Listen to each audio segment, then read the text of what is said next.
जय हिंद दोस्तों, आपका अपने YouTube चैनल पर स्वागत है। तो आज हम एक नया टॉपिक स्टार्ट कर रहे हैं, गॉस एलिमिनेशन मेथड। अगर आपने अभी तक कोई भी लेक्चर मिस किया है तो आपको डिस्क्रिप्शन में लिंक मिल जाएगा, आप वहां से इजीली देख सकते हैं। तो चलिए वीडियो को स्टार्ट करते हैं। तो आज का हमारा टॉपिक है गॉस एलिमिनेशन मेथड। इस मेथड का हम सबसे पहले क्या देखेंगे, वर्किंग रूल।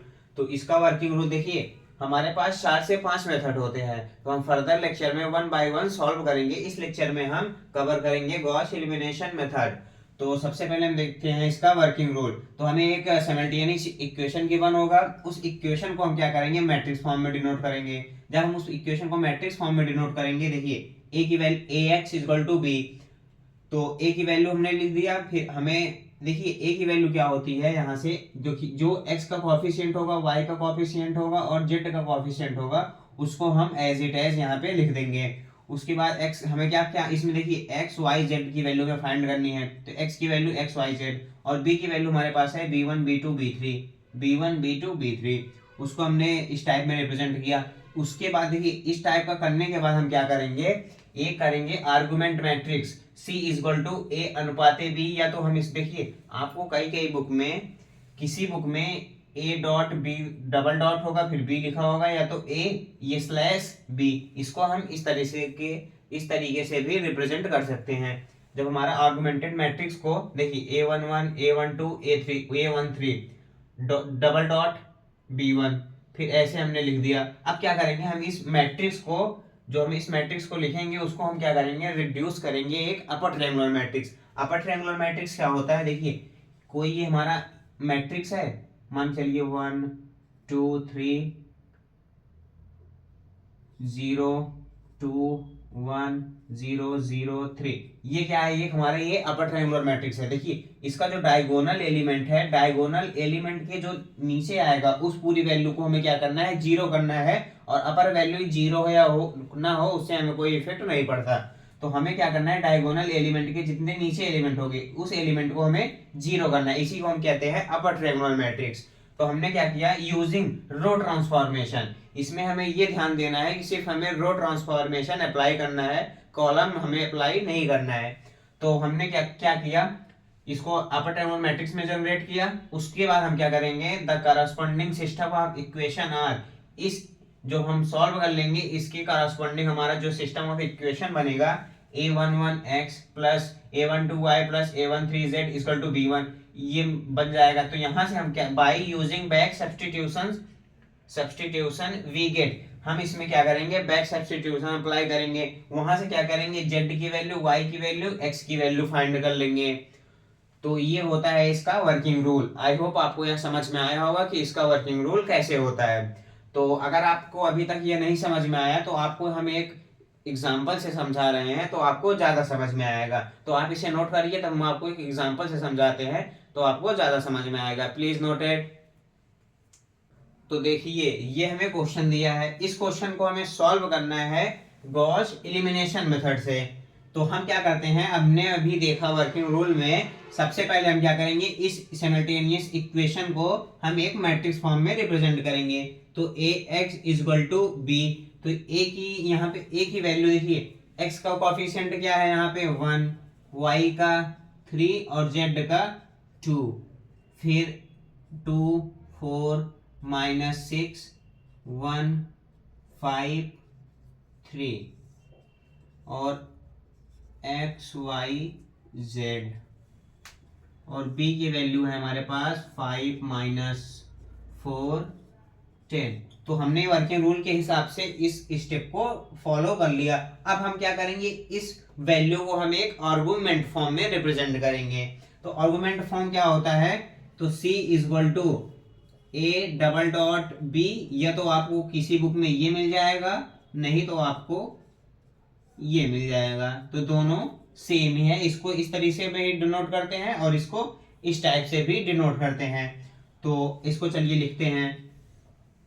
तो 1 3 2 2 4 -6 1 5 3 5 -4 10। अब हम क्या करेंगे, इस मैट्रिक्स को हम एक अपर ट्रायंगुलर मैट्रिक्स के फॉर्म में कन्वर्ट करेंगे, यानी कि इस वैल्यू को और इस वैल्यू को हमें क्या करना है, जीरो करना है। तो इस वैल्यू को जीरो करना है तो हमें ये ध्यान देना है कि इसमें हमें सिर्फ रो ऑपरेशन अप्लाई करना है, इसमें हमें कॉलम ऑपरेशन अप्लाई नहीं करना है।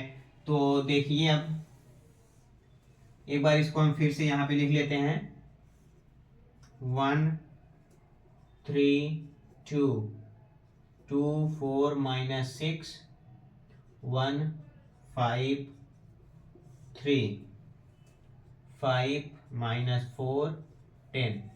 अब इस वैल्यू को हमें जीरो करना है, यानी कि हमें देखिए ये हमारा R1 होता है, ये हमारा R2 और ये हमारा R3, यानी कि ये हमारा फर्स्ट रो, सेकेंड रो, ये थर्ड रो। हमें R2 के इस एलिमेंट को हमें जीरो करना है। तो हमें सबसे पहले कौन सा ऑपरेशन लगाना पड़ेगा, देखिए हमें R2 का ये एलिमेंट हमें जीरो करना है, यानी कि R2 टेंड्स टू R। देखिए आपको ये ध्यान देना है, आपको जो वैल्यू आपको जीरो करना है उसको हमें क्या करना है, सबसे पहले लिखना है R2 माइनस क्या करेंगे, इसमें अगर हम 2 से मल्टीप्लाई करा दें तो ये वैल्यू हमें जीरो मिल जाएगी। तो हम क्या करेंगे 2R1, तो हम लिख लेते हैं। देखिए क्या हमने इसमें चेंज किया, कुछ नहीं चेंज किया, तो ये एज इट एज लिख देंगे 1 3 2 5। हमें R2 में चेंज मिल रहा है, देखिए 2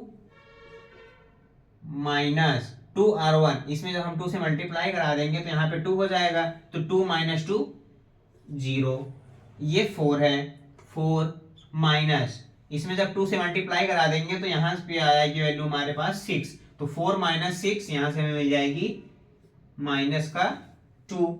उसके बाद यहाँ पे -6 है, -6 और माइनस 2R1, इसमें जब हम 2 से मल्टीप्लाई कराएंगे तो यहाँ पे आएगी 4, तो -6 - 4 -10।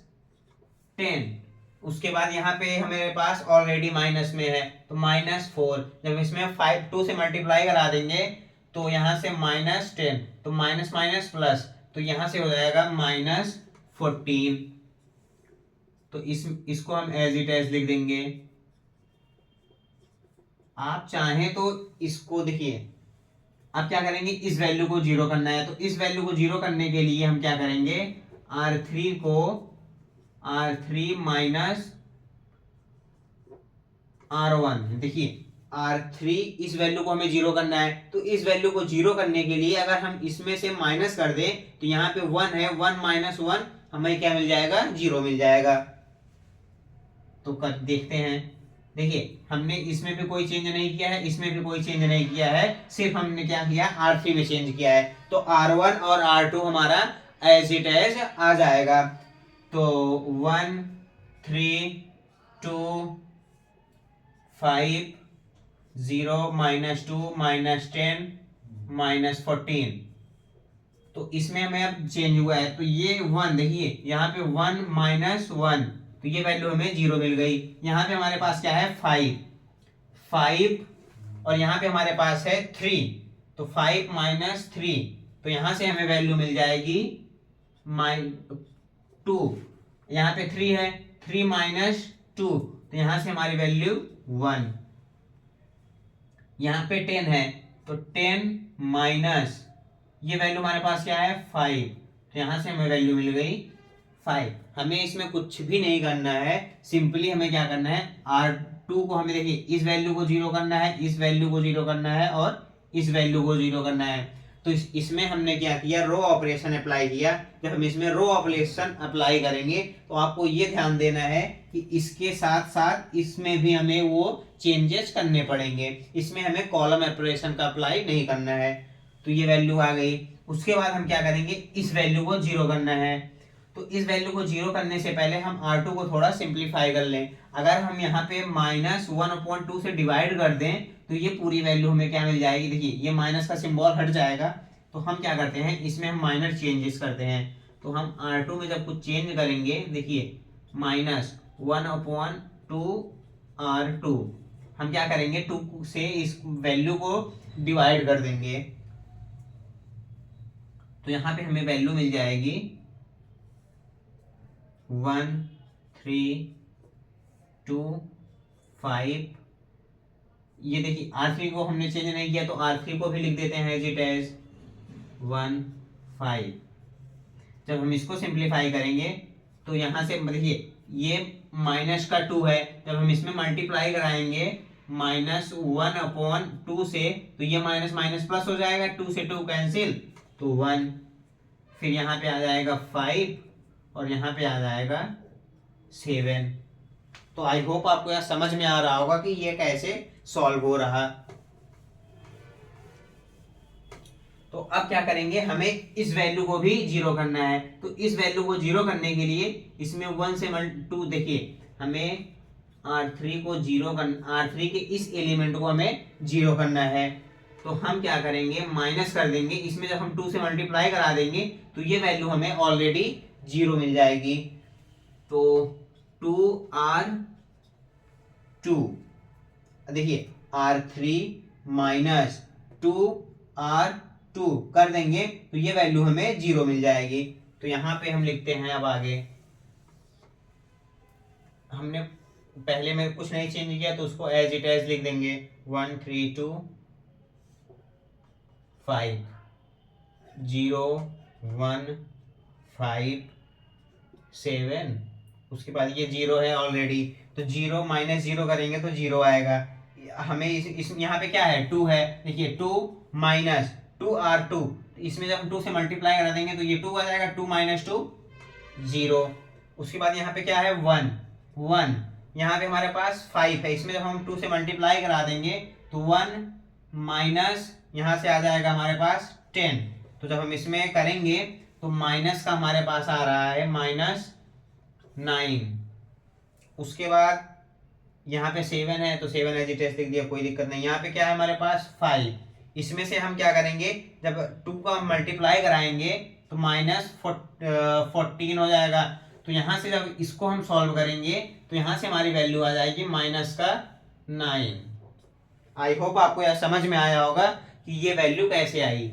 देखिए हमने कुछ नहीं किया, सिंपली क्या किया, R3 में हमें इस एलिमेंट को हमें जीरो करना था। तो इस एलिमेंट को हमें जीरो करने के लिए क्या करेंगे, इसमें हम 2 से मल्टीप्लाई करा दें R2 में, और उसमें से हम क्या करेंगे R3 माइनस 2R2 कर दें तो ये वैल्यू हमें जीरो मिल जाएगी। सिंपली वही किया है, उसके बाद कुछ भी नहीं है। अब हम देखिए ये तीनों वैल्यू हमें जीरो मिल गई है, देखिए ये और ये और ये वैल्यू हमें क्या मिला, जीरो मिल चुकी है ऑलरेडी। तो हम क्या करेंगे, सिंपली देखिए यहां से a की वैल्यू हमारे पास क्या है, 1 3 2 0 1 5 0 0 -9, ये हमें मिल गई a की वैल्यू। और b की वैल्यू हमारे पास क्या मिल गई है, 5 7 -9। और x की वैल्यू हमारे पास क्या है, x की वैल्यू हमारे पास है x y z। तो x की वैल्यू है हमारे पास x y z। अब हम क्या करेंगे, ax इक्वल टू b होता है, हमें पता है, तो ax इक्वल टू b। तो 1 0 0 3 1 0 2 5 -9 x y z equal to 5 7 -9। यहां से अब हम क्या करेंगे, इक्वेशन को मल्टीप्लाई कराएंगे। अगर आपको मल्टीप्लाई कराना नहीं आता मैट्रिक्स का तो आप सीख लीजिए, नहीं तो आपको हम बता देते हैं, सिंपल है। हमें क्या करना है, इस एलिमेंट को, फर्स्ट एलिमेंट को इस एलिमेंट से मल्टीप्लाई कराएंगे, फिर सेकंड को सेकंड से करेंगे, थर्ड को थर्ड से करेंगे, यानी कि इधर हम ऐसे चलेंगे और इधर हम ऐसे चलेंगे। तो 1 का x करेंगे तो x plus 3y plus 2z equal to में क्या है, 5। ये 0x लिखने की कोई जरूरत ही नहीं है। फिर plus y plus 5z equal to 7। उसके बाद क्या है, -9z इक्वल टू -9। अब हम क्या करेंगे, इसमें से x y z की वैल्यू फाइंड कर लेंगे। तो देखिए ये माइनस से माइनस कैंसिल हो जाएगा, तो देखिए, नहीं तो आप यहाँ पे डायरेक्ट ना करिए, आप क्या करिए माइनस माइनस, इसे फर्स्ट इक्वेशन, ये सेकेंड और ये थर्ड इक्वेशन। तो जब हम थर्ड इक्वेशन को सॉल्व करेंगे तो -9z=-9, तो ये माइनस से माइनस कैंसिल हुआ और ये 9 से 9 कैंसिल हुआ, तो z=1। तो यहां से हमें मिल गई z की वैल्यू 1। अब हम क्या करेंगे, z की वैल्यू सेकेंड में पुट कर देंगे। तो आप चाहे तो लिख दीजिए यहाँ पे z=1 सेकेंड इक्वेशन में z की वैल्यू 1 पुट करिए। तो 9 नहीं है कि y है, y + 5 × 1 = 7। तो 5 × 1 5 आएगा, y + 5 = 7। तो y ये 5 प्लस में है, उधर जाएगा तो माइनस में हो जाएगा। तो जब इसे हम सॉल्व करेंगे तो यहां से हमारी वैल्यू आ जाएगी, y की वैल्यू हमें मिल गई 2। देखिए हमें z की वैल्यू मिल गई, y की वैल्यू मिल गई। अब हम क्या करेंगे, इसे फर्स्ट में पुट कर देंगे, तो यहां से हमें x की वैल्यू मिल जाएगी। तो इसे हम इरेज करके यहाँ पे अब सॉल्व कर देते हैं। देखिए हम क्या करेंगे, लिख देंगे पुट z=1 और y=2 इन इक्वेशन फर्स्ट। जो हमारा फर्स्ट इक्वेशन है इसमें हम y की वैल्यू और z की वैल्यू पुट कर देंगे। तो x + 3, y की वैल्यू हमें क्या मिली है 2 + 2, z की वैल्यू हमें क्या मिली है 1 = 5। तो x + 3 × 2 = 6 + 2 = 5। तो x + 6 2 कितना हो जाएगा 8 = 5। तो x की वैल्यू हमें यहां से मिल जाएगी -3। तो आई होप आपको यही आपसे क्वेश्चन में पूछा था भाई। देखिए x और y z की वैल्यू पूछा था, तो यहाँ पे आप चाहे लिख सकते हैं। देखिए यहाँ पे इसको हम इरेज करते हैं, तो यहां से आप लिख देना x y z = हमें क्या वैल्यू मिली, x की वैल्यू -3, y की वैल्यू हमारे पास क्या है, y की वैल्यू है हमारे पास 2 और z की वैल्यू हमारे पास क्या है 1।